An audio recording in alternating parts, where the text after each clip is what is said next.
Rappelez-vous ce membre du Hamas supposément assassiné par des agents israéliens à Dubaï il y a 2 ans.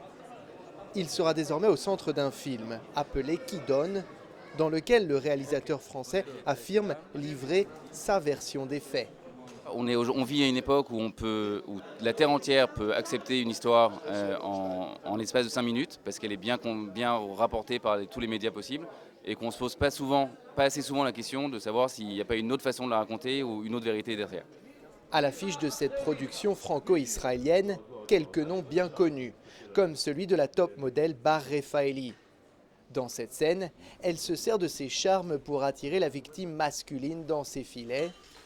Le mannequin dit rêver de faire partie du Mossad, les services secrets israéliens, et nous fait part de ses progrès dans la langue de Molière. I mean, who wouldn't want to do something that is interesting, secretive? It's the Mossad. Déjà, vous parlez français un petit peu? J'ai compris. Je ne parle pas bien. Ne vous fiez pas aux apparences, la plupart de ces figurants sont israéliens, tout comme cet hôtel.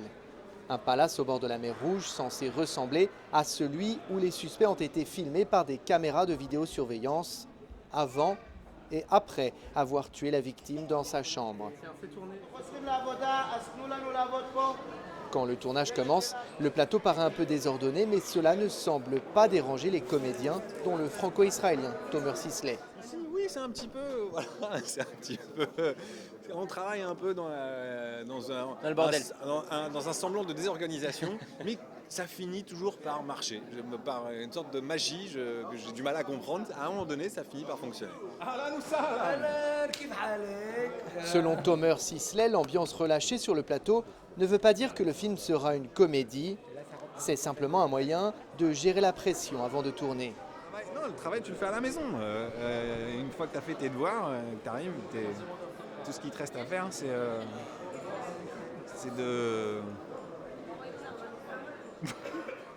Pas de détails supplémentaires sur le projet ou le scénario lui-même, mais toute l'équipe nous promet des surprises à l'arrivée. Le film doit sortir à l'été de l'année prochaine.